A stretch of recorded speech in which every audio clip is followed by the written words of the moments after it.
I often like to tell the story of how my first year of teaching really led me into gaining a much deeper understanding of student needs. I got into teaching because I needed a profession.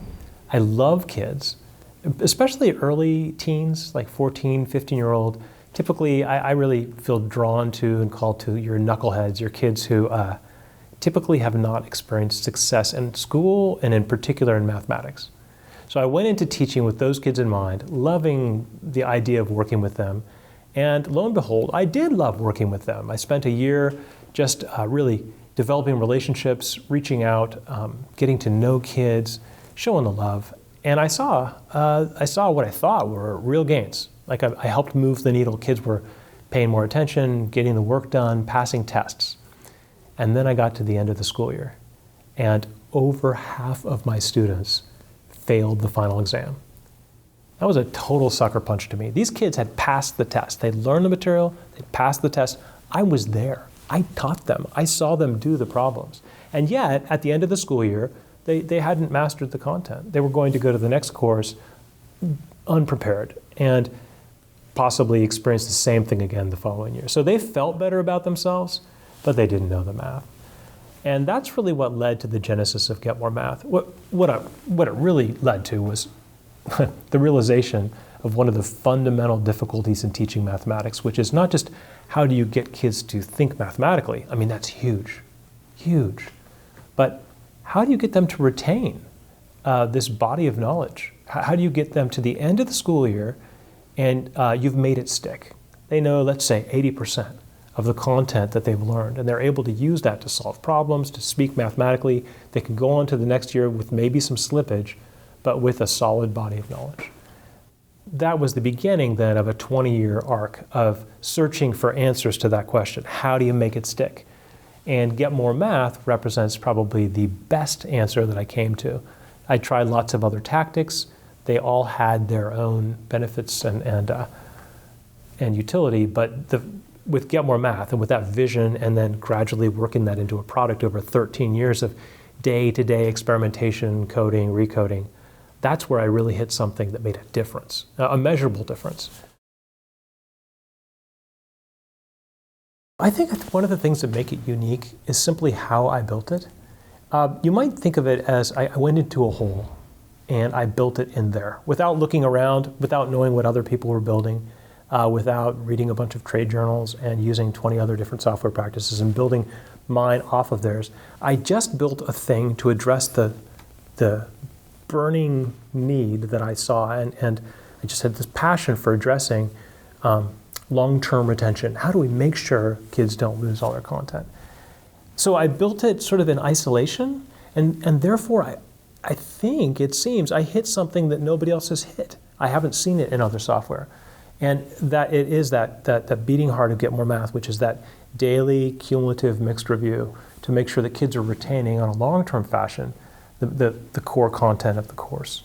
That's how I characterize the traditional model. I call it the cram and flush model, where we teach something for a couple weeks, then for a day we study really hard, we give them a test.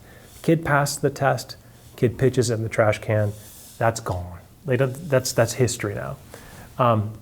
So you cram and flush, cram and flush, cram and flush, you get to the end and you have very little more than you had when you started. In the old days, I would teach something, the kids would do some practice, they'd get a test, and then they would forget that material. And I did make efforts to address that. I would have maybe daily warm-ups, a little bit of mixed review, like on a test, I would try to give cumulative tests if I could. But still, there was just a huge amount of loss.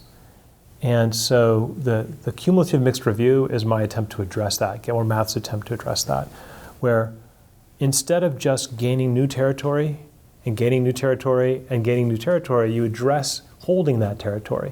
And sort of the metaphor would be, what if your army, took over some territory and then didn't leave any troops in the territory it had marched through? You'd keep gaining new territory and you feel like you're getting somewhere, and you turn around and you've lost all the ground that you gained, and the only place you have is the place you are right now. Cumulative mixed review simply means possibly advancing slower because you're putting more of your energy, your forces back into that old territory and ensuring you're holding on to that as you're making those advances, building something big instead of something temporary.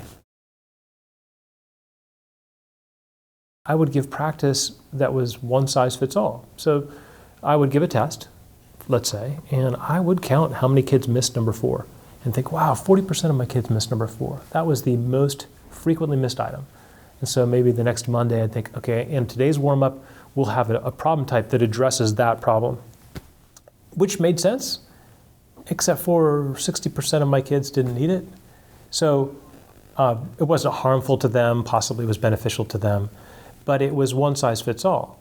Some kids definitely needed a little bit more help on this topic, but not all my kids. It would be so much better if each kid was getting practice on the area that she needs the most.